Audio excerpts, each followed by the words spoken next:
pour ce web séminaire donc sur les impacts du digital sur le management.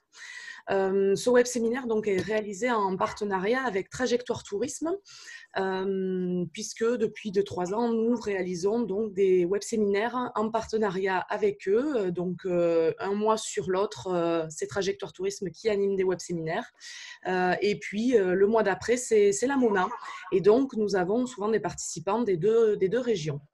Alors, aujourd'hui, nous allons aborder donc les impacts du digital sur les façons de manager, puisqu'effectivement, manager à l'heure du digital n'est pas toujours simple et a un réel impact dans une équipe, dans une entreprise. Et puis, on voit que ça a une résonance particulière ces derniers temps, puisque avec donc, le confinement, le Covid, on a eu affaire à forcément un travail à distance qui s'est fortement développé, qui a accéléré cette mutation qui avait été certainement entreprise dans un certain nombre d'entreprises, mais finalement qui restait une pratique pas forcément très développée.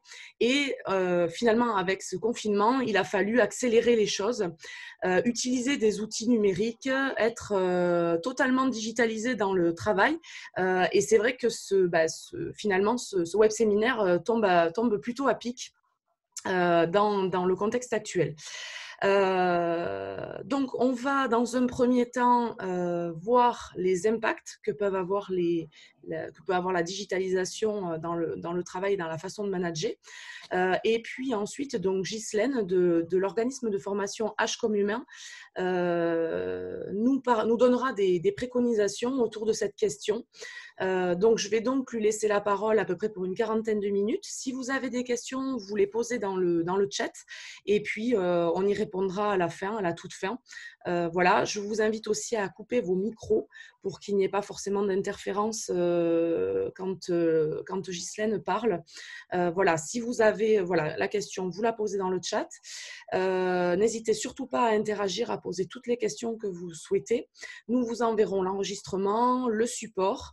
Voilà, je vais laisser la place à Ghislaine. Une petite dernière information, je vais vous mettre dans le chat un lien vers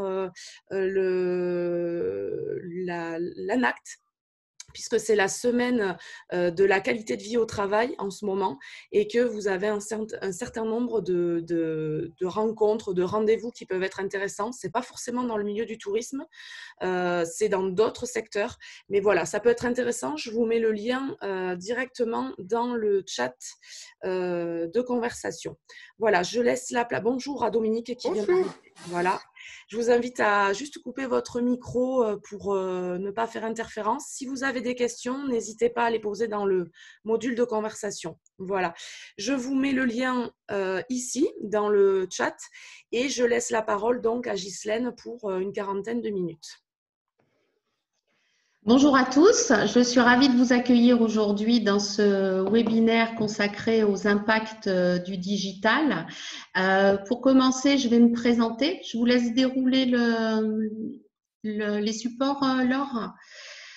Donc, je me présente, je suis Ghislaine Gauthier, je suis coach consultante en entreprise, formatrice, infirmière et auteure également. Je suis également dirigeante d'un cabinet de conseil RH, organisme de formation qui est spécialisé dans la prévention des risques psychosociaux et la qualité de vie au travail.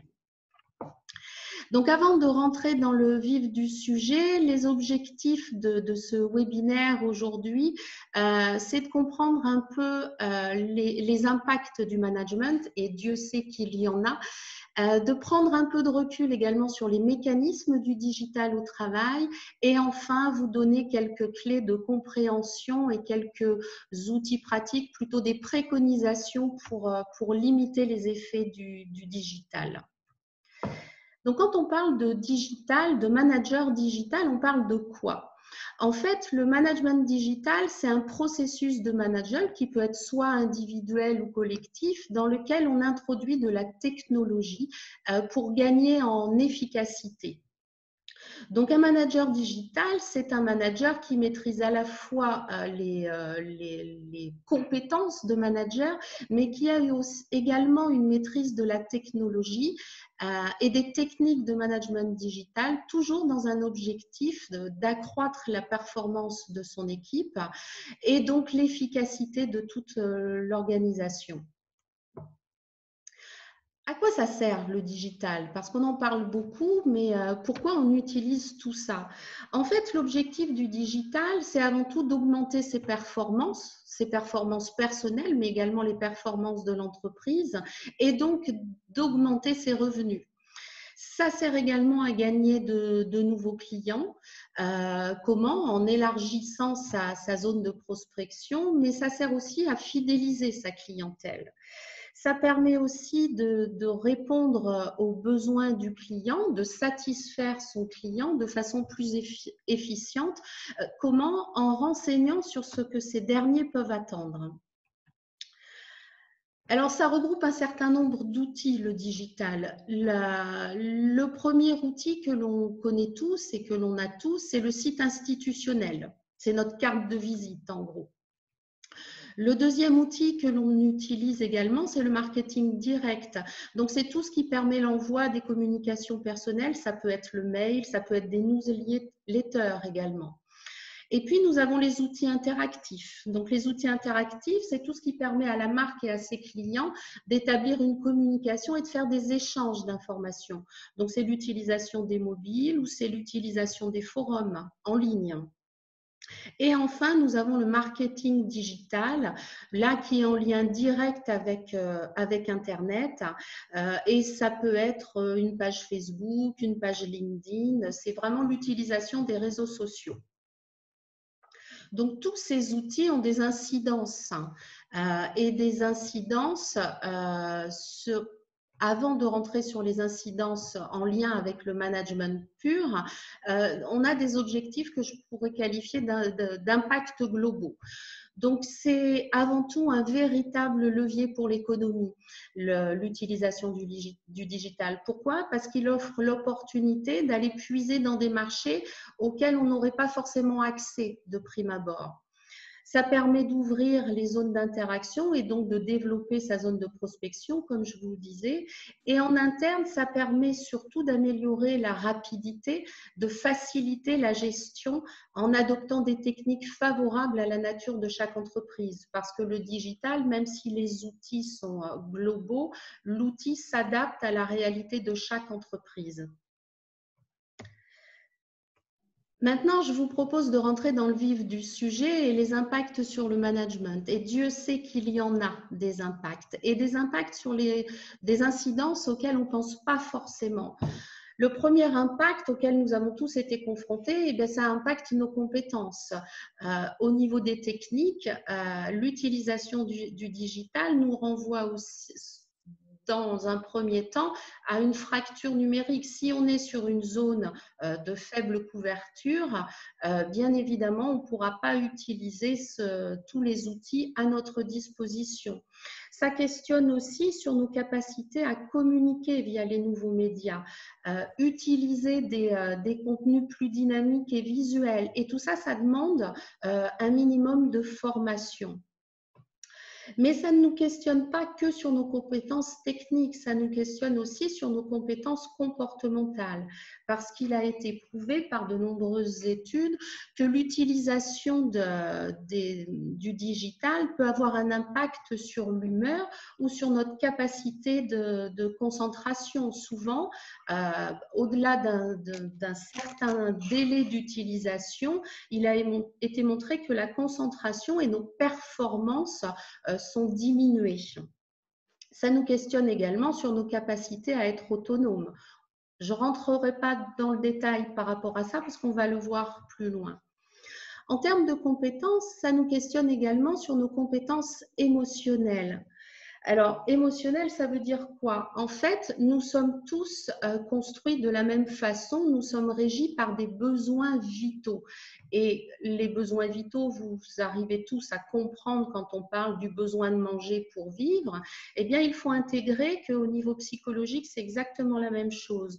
Nous sommes régis par des besoins vitaux qui, si on ne les nourrit pas, nous mettent en insécurité, en sensation interne de danger imminent.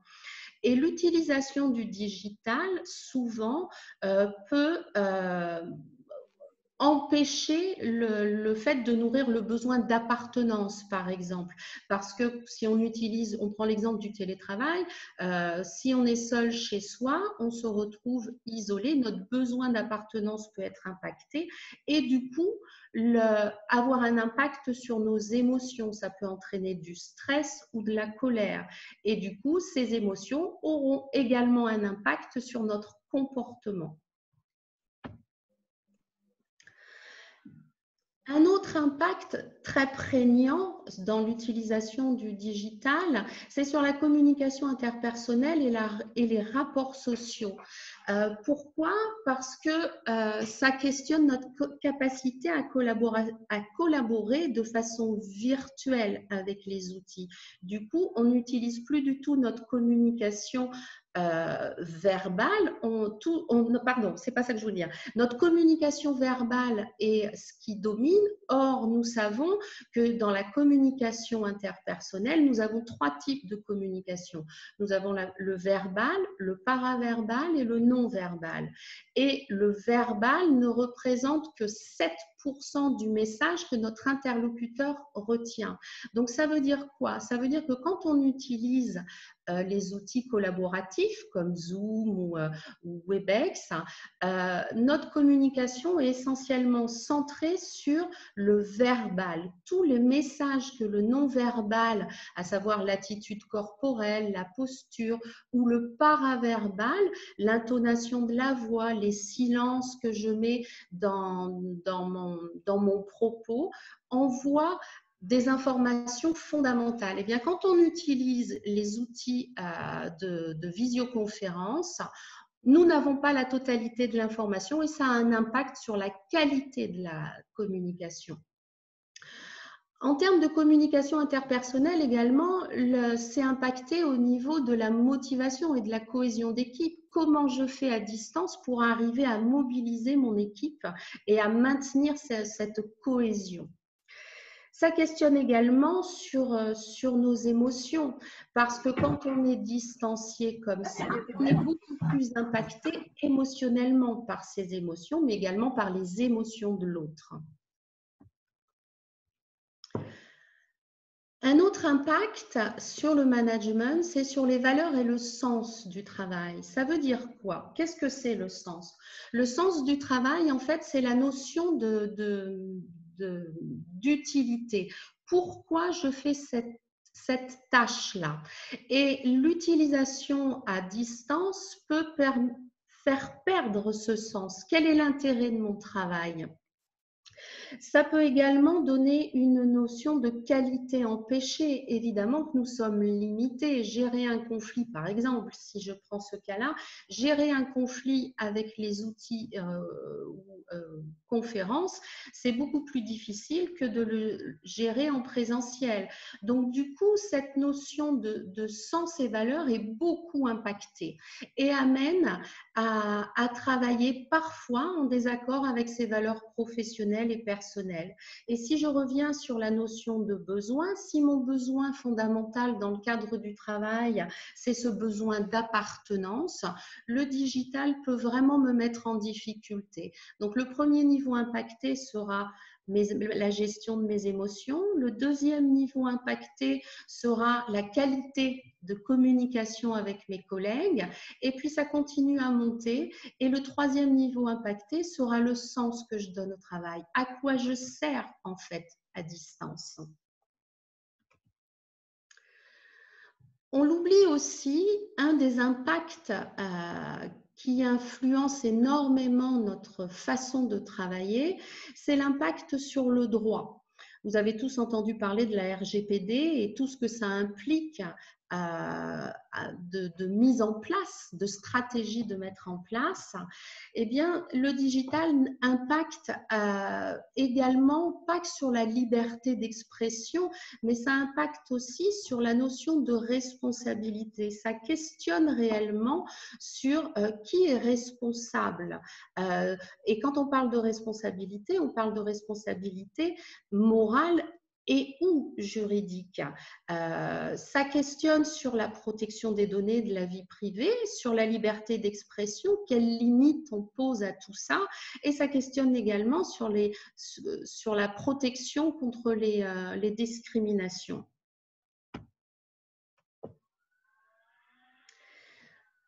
Enfin, un des derniers gros impacts, c'est que ça nous oblige à nous remettre en question sur nos méthodes de management. Quelle posture dois-je adapter quand je suis en distanciel? Si je reste sur une posture directive ou autoritaire, n'oubliez pas que la communication verbale est ce qui reste dans les outils à distance. Donc, si je reste sur une posture directive ou autoritaire lorsque j'utilise les outils de visioconférence, je renforce cette posture autoritaire. Donc, si l'on veut avoir un impact et arriver à manager à distance, il faut être vigilant sur la posture que l'on choisit, et la posture à privilégier est plus la participative et la délégative.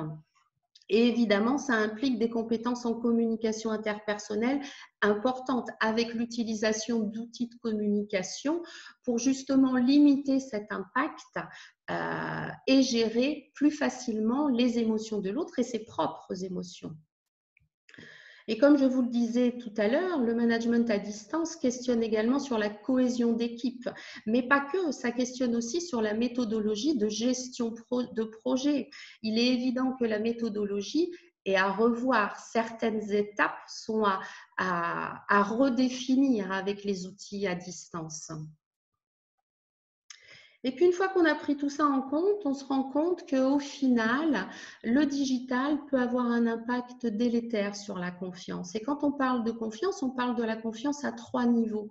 La confiance en soi, parce que ça nous met en difficulté. Tout le monde, nous ne sommes pas égaux face à l'utilisation de la technique, mais ça impacte également la confiance en soi en termes de reconnaissance. Nous sommes des animaux sociaux et nous sommes construits dans un besoin de reconnaissance permanente. Quelle que soit la reconnaissance, qu'elle soit positive ou négative, nous avons besoin d'avoir le retour de l'autre pour pouvoir nous positionner. C'est ce qu'on appelle les strokes.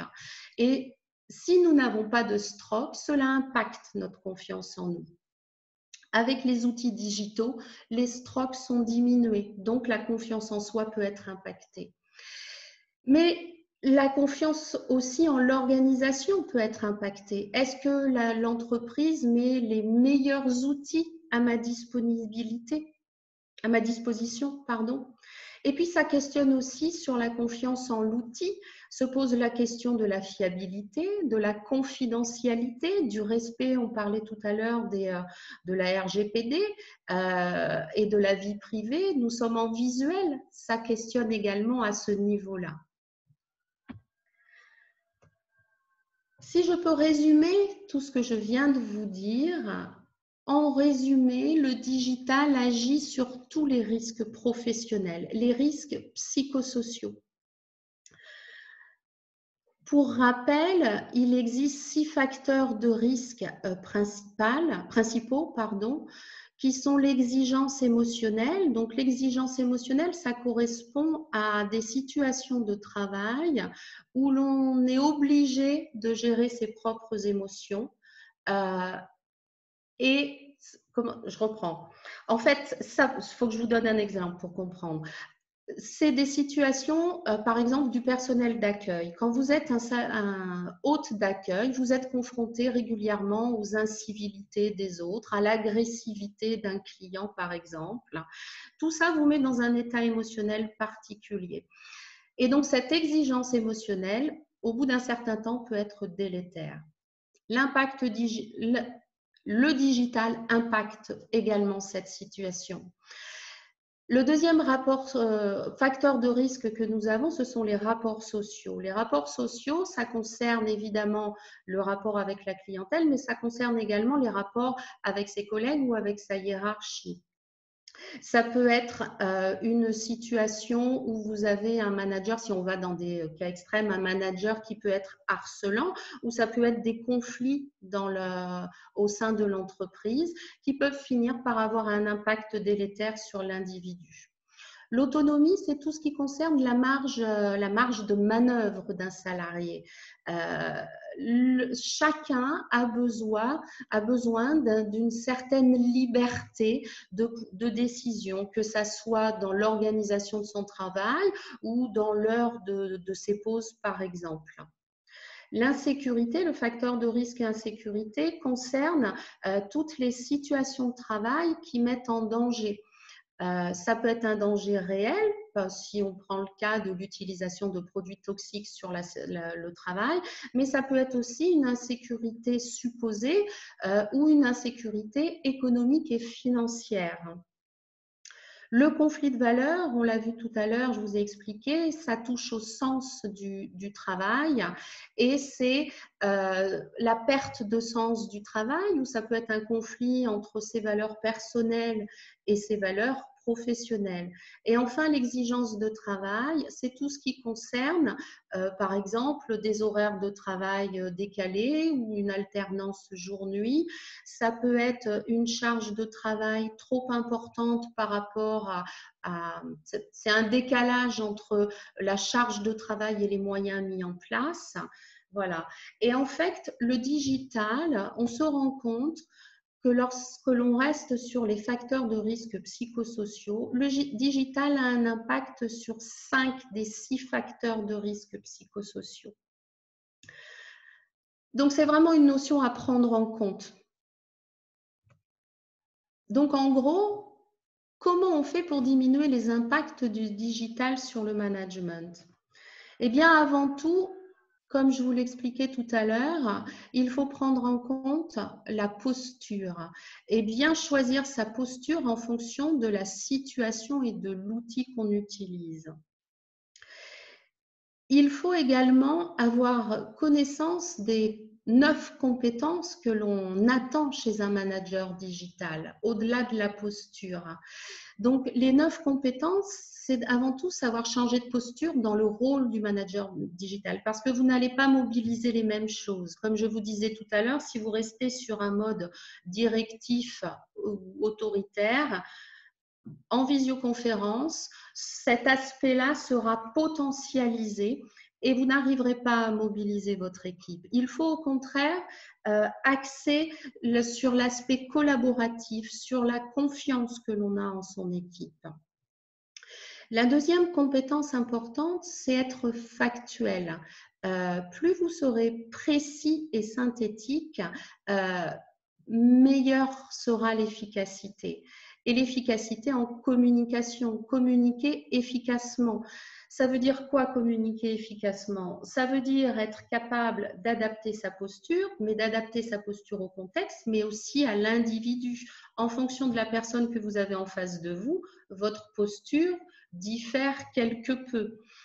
Et vous adaptez vos outils de communication à la personne que vous avez en face de vous. Si vous avez quelqu'un qui est plus en mode stress, par exemple, vous allez travailler pas forcément qu'en collaboratif, mais plus en rassurance. Donc, communiquer efficacement, c'est avoir une connaissance des outils, mais aussi des profils comportementaux de vos équipes pour pouvoir adapter. Il faut également être capable d'animer une équipe à distance. Il faut être capable de conduire le changement, de déléguer. Et la notion de délégation implique la notion de confiance de façon importante. Et il faut être capable d'identifier également à qui je peux déléguer, parce que tout le monde n'a pas le même degré d'autonomie, puisque les outils digitaux amènent l'autonomie de vos collaborateurs. Attention à qui vous donnez cette autonomie-là. Pardon, je vais arriver à le dire. Et puis, il faut être capable de gérer des conflits parce que le travail à distance, si on reste sur le télétravail, nous met dans un état émotionnel particulier. Donc, il y a plus de risques de conflits. Alors, sans être des conflits énormes, on peut rester juste sur un niveau d'incivilité. Il faut être capable de gérer ça à distance également. Gérer un conflit, faire confiance à ses collaborateurs. Il faut aussi être capable de recadrer comme de valoriser. C'est un savant équilibre entre les deux. En gros, les compétences d'un manager digital sont les mêmes d'un manager classique, mais avec un côté peut-être beaucoup plus affiné en termes de communication interpersonnelle. Donc concrètement, comment on peut faire pour tout ça? Si je peux vous donner un conseil, c'est de vous appuyer sur les facteurs de risque psychosociaux et les besoins d'un salarié. Parce que tout ça, va vous permettre de définir votre politique de prévention, parce qu'en tant que professionnel encadrant, vous êtes amené à gérer, à prévenir ces risques-là. Donc, forcer votre vigilance sur les risques psychosociaux peuvent vous permettre d'adapter votre politique de prévention et aussi de choisir votre stratégie managériale. Donc, avant de rentrer dans les risques, si on s'intéresse aux besoins des collaborateurs, je voulais partager avec vous la pyramide de Maslow. En fait, Maslow considère que nous avons 5 besoins fondamentaux. Et si ces besoins ne sont pas nourris, nous pouvons basculer dans un impact délétère pouvant aller jusqu'à un impact sur la santé. Donc le besoin principal, le premier besoin, c'est le besoin physiologique, se nourrir, respirer, dormir. Dans le cadre du travail, c'est tout ce qui concerne l'ergonomie, les temps de pause, la récupération, les horaires je vais arriver à le dire, pour aller prendre les pauses repas. C'est tout ce qui concerne la sphère, j'ai envie de dire, de manger, dormir ou respirer. Le deuxième besoin fondamental, c'est le besoin de sécurité. Donc, vous pouvez déjà faire le lien avec les risques psychosociaux. Le besoin de sécurité, c'est être en sécurité physique, mais également la sécurité économique et financière. Si l'entreprise est en redressement judiciaire, le besoin sécuritaire de vos collaborateurs sera impacté. Actuellement, si on fait le lien avec la phase Covid actuelle, le secteur du tourisme est très impacté. Vos salariés ont certainement un besoin sécuritaire, un questionnement pour l'avenir qui a un impact sur leur performance et leur façon de travailler. Le troisième besoin, c'est le besoin d'appartenance. Donc, il y a certaines personnes qui ont ce besoin très développé de travailler en collaboration, d'avoir un lien avec son équipe très important. Le quatrième besoin, c'est le besoin de reconnaissance. C'est ce que je vous expliquais tout à l'heure. C'est ce qui concerne les STROC. Nous avons besoin d'avoir des retours réguliers sur nous-mêmes de la part des autres, que ça soit un retour positif ou un retour négatif. L'absence de reconnaissance de notre travail est très délétère pour l'équilibre psychique. Et le dernier besoin, c'est le besoin d'accomplissement de soi. Donc, dans le cadre des travails, le besoin d'accomplissement, c'est avoir une visibilité sur son plan de carrière. C'est pouvoir se dire que je vais évoluer dans mon métier. C'est pouvoir se dire que je vais être augmenté aussi. Donc, ces besoins-là, lorsqu'on les garde en tête, nous donne une idée de quels moyens on peut utiliser. Donc, il est important d'identifier chez vos collaborateurs quel besoin est prioritaire. Et en fonction de ce besoin prioritaire, eh bien, je pourrais mettre certaines actions en place. Donc, si j'ai un collaborateur qui a un besoin d'appartenance énorme, c'est pas forcément quelqu'un qu'on mettra en télétravail, par exemple. On mettra en télétravail quelqu'un qui aura un besoin de réalisation plus important, un besoin d'autonomie. La réalisation va avec l'autonomie souvent, avec ce besoin d'être décisionnaire sur l'organisation de son travail. Une fois que vous avez identifié tout ça, il est intéressant d'identifier quel risque professionnel au sein de mon service, au sein de mon entreprise est le plus impacté. J'avais envie d'approfondir certains risques professionnels pour vous donner quelques pistes, tout en faisant le lien avec le contexte sanitaire actuel. Donc, quand on est dans un risque exigence du travail, ce que vous pouvez rencontrer actuellement avec l'impact du digital, c'est une quantité excessive de travail pour les personnes qui sont restées en poste.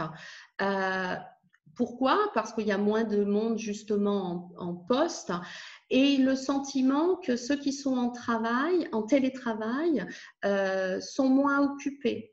Donc, non seulement ça a un impact sur chaque personne, et particulièrement sur celles qui sont restées en poste, mais ça a un impact également sur l'ambiance de travail. Parce que si ceux qui sont en place sont convaincus que ceux qui sont en télétravail sont en vacances, vous imaginez bien que ça peut créer des tensions. Qu'est-ce que vous pouvez rencontrer également? La complexité du travail, et particulièrement dans ce qui a été mis en place pendant la crise sanitaire. Tout le monde a mis en place le télétravail dans la précipitation, sauf que le télétravail, ça ne s'improvise pas, ça se prépare. Et du coup, la mise en place de ce télétravail, pour beaucoup de collaborateurs, ça les a mis en difficulté parce qu'ils ne maîtrisaient pas, ils n'ont pas eu le temps de se former à l'utilisation des outils de visioconférence, parce qu'ils se sont retrouvés seuls à devoir organiser, prioriser leur domaine de vie. Et tout ça, ça met grandement en difficulté. Ça augmente la charge mentale, on pense à trop de choses à la fois. On est obligé de faire des interruptions fréquentes d'une tâche à l'autre. Quand on a les enfants dans les jambes, qu'il faut s'arrêter puis reprendre la tâche. Tout ça, ça met grandement en difficulté. Alors, qu'est-ce qu'on peut faire pour pallier à ça? Eh bien, la première chose, on en revient à la communication, c'est renforcer la communication descendante et ascendante. Et on communique sur quoi? On communique de façon efficiente sur la répartition du travail. Parce que si vous n'informez pas vos collaborateurs en présentiel et ceux qui sont en télétravail de comment c'est réparti, vous alimentez les représentations de chacun et du coup, vous prenez le risque de créer des tensions au sein de votre équipe. Et puis, on communique également de façon efficiente sur le rôle, la définition et la clarté des rôles de chacun. On ne part pas à l'aventure. Le cadre est posé clairement. Et puis, on adapte la charge de travail à chacun, à leur réalité, s'il y a des enfants ou pas, mais aussi à leurs besoins derrière. Gardez toujours en tête les besoins de vos collaborateurs. Et c'est pareil pour les objectifs. On communique sur les objectifs de travail, mais on les adapte. On les adapte en fonction des moyens disponibles dans l'entreprise, mais surtout en dehors de l'entreprise. Pour les salariés en télétravail, là, on parle d'une situation où le télétravail est préparé, pas comme ce que l'on a vécu là.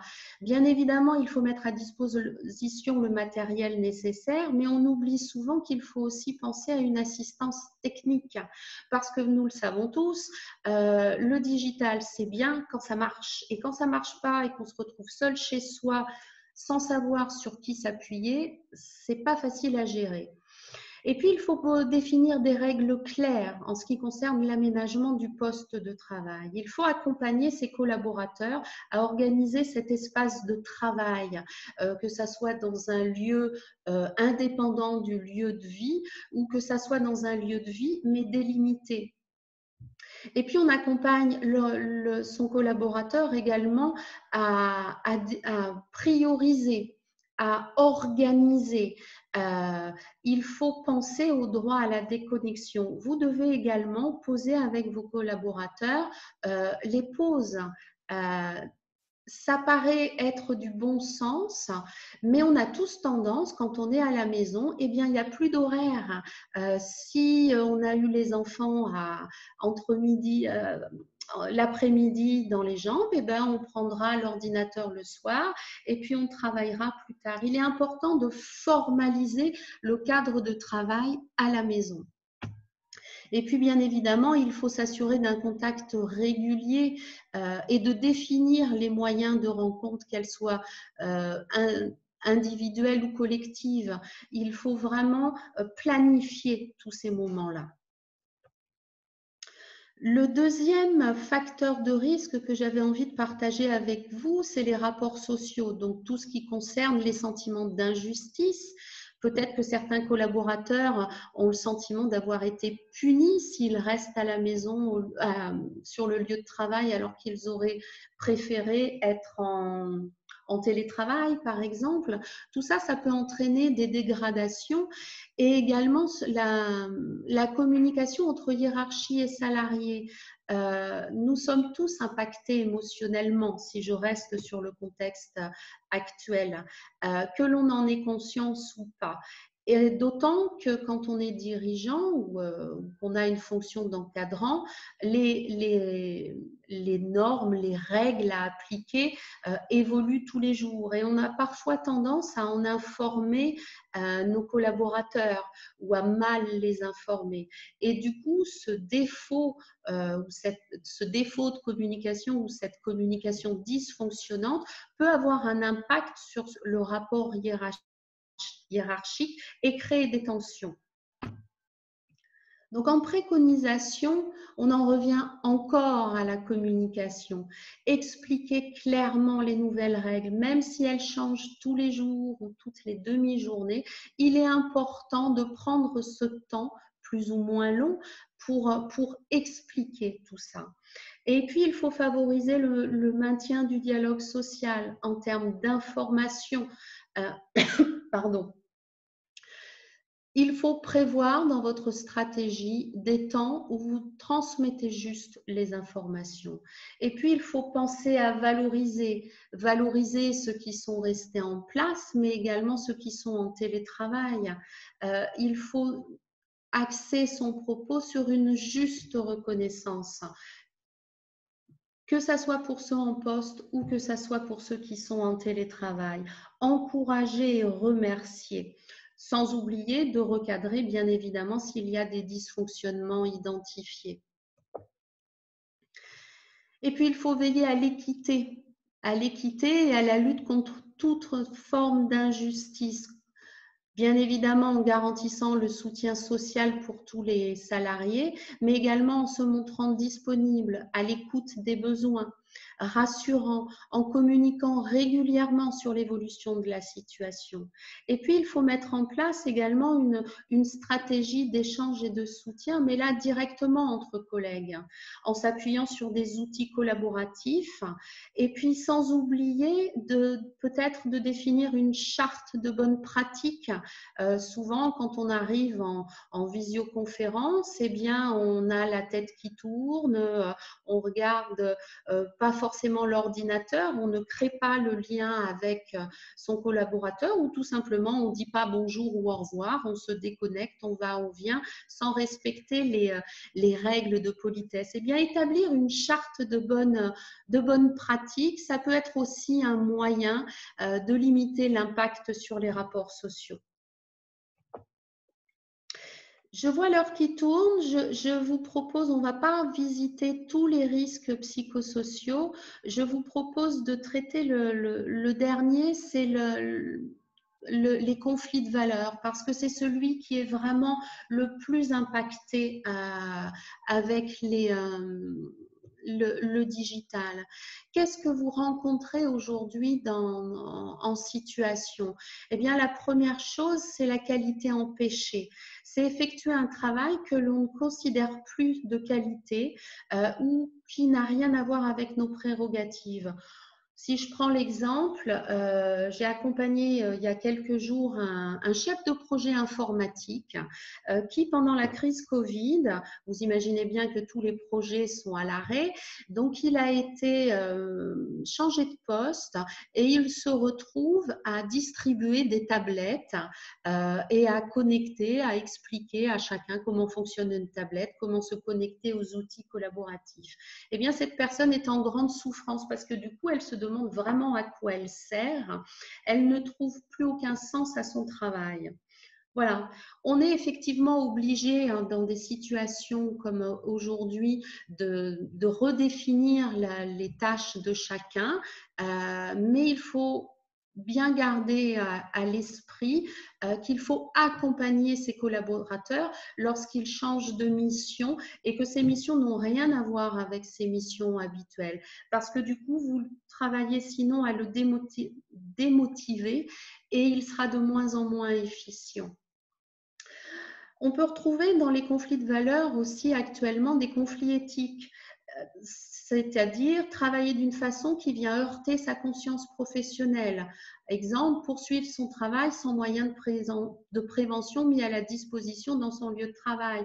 En gros, se retrouver à l'accueil et puis de voir les gens, vous avez eu beau mettre tout en place au niveau des masques et du gel hydroalcoolique, mais les clients arrivent sans protection et ne respectent pas.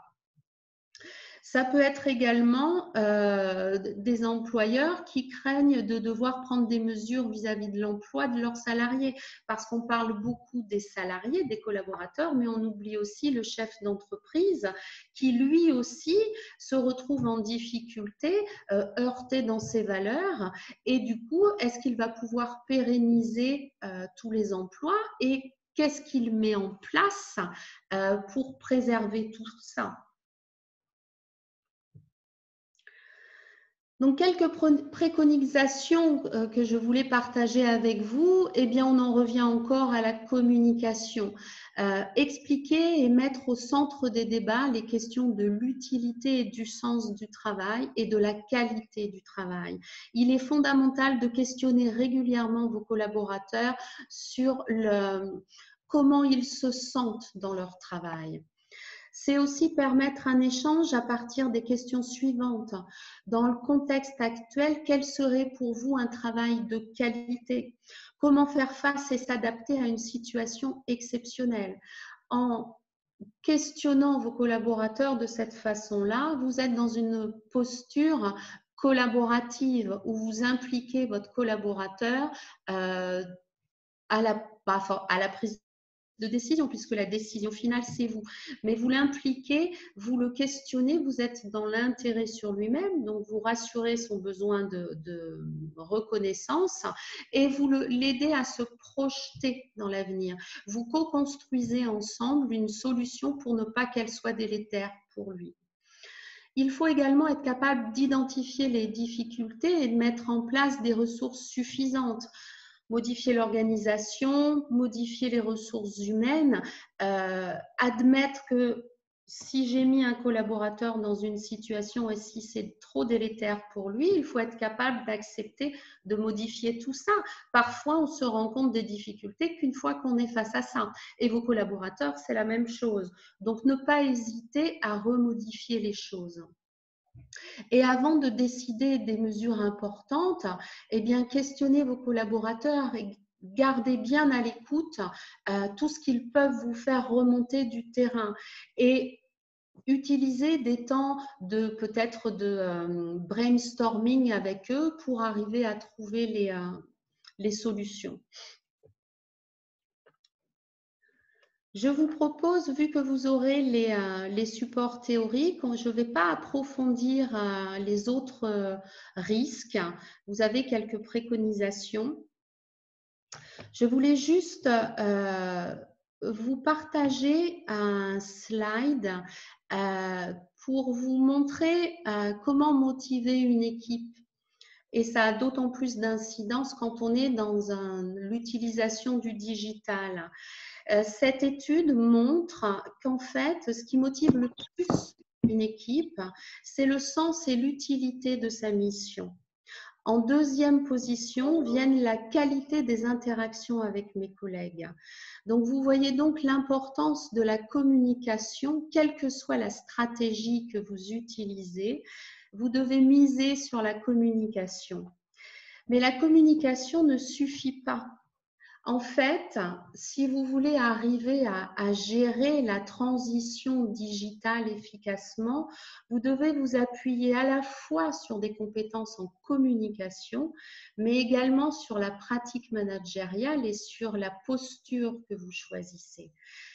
Mais si vous ne partagez pas tout ça, vous serez bancal, si je peux me permettre. Les trois choses à retenir, en gros, c'est comme si visualiser les leviers de motivation comme un tabouret à trois pieds. Si vous êtes à fond dans la communication interne, mais que vous négligez les pratiques managériales et le partage de la stratégie, votre équipe sera bancale. Donc, en résumé, être manager digital, c'est être manager ayant trouvé ce savant équilibre entre ces trois leviers, ces trois piliers du tabouret. Ces trois piliers, c'est quoi? C'est une posture délégative et participative, impliquer vos salariés. C'est une communication interpersonnelle respectueuse des besoins des collaborateurs et qui prend en compte les risques professionnels. En gros, c'est vos collaborateurs, comment ils sont construits dans un contexte. Parce que si vous les changez de contexte, les mêmes besoins ne s'exprimeront pas. Donc, il est important de vraiment être au clair sur le besoin de ses collaborateurs et sur les risques face à telle situation. Et puis, c'est aussi un partage efficient de la stratégie d'entreprise. Si vous ne partagez pas toutes ces évolutions, ça ne sera pas efficient. Et le tout associé à une bonne maîtrise des outils digitaux. Ça veut dire quoi? Ça veut dire formation, qu'elle soit en interne ou en externe. Vous devez accompagner vos collaborateurs à se former à ces outils. Bien évidemment, le manager doit s'adapter pour adopter le digital, mais il faut garder à l'esprit que c'est l'humain la clé de la réussite. Et le management est plus important que le digital en réalité. Souvent, on est resté dans la représentation que le manager, il sait. Aujourd'hui, ça n'est plus le cas. Il est important de savoir trouver l'information et de pouvoir la traiter aussi aujourd'hui. C'est ce que nous apporte le digital. En résumé, ce qui est essentiel, c'est pas forcément l'outil, mais c'est l'usage que l'on fait de cet outil. La base étant tout de même, effectivement, de connaître les outils. Donc, en résumé, n'ayez pas peur du digital. Ce ne sont que des outils. Si vous êtes au clair avec les risques et les besoins de vos collaborateurs, vous maîtriserez ces outils-là. Voilà ce que j'avais envie de vous livrer. Je suis désolée, j'ai un peu débordé sur le temps. Et je vous... Merci beaucoup, Ghislaine. Est-ce que vous avez des questions?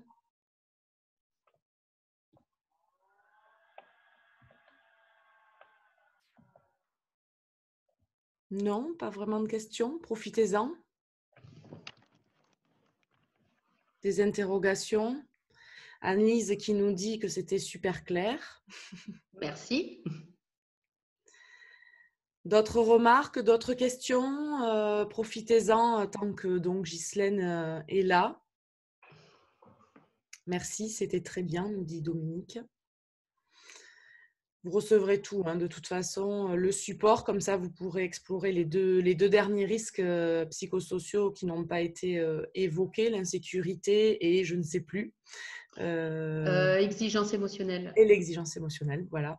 Et puis l'enregistrement également pour re-regarder si besoin. Pas de questions a priori, Ghislaine. Est-ce que ça a répondu à vos attentes? Est-ce que l'angle de traitement que j'ai choisi correspond aux attentes que vous aviez?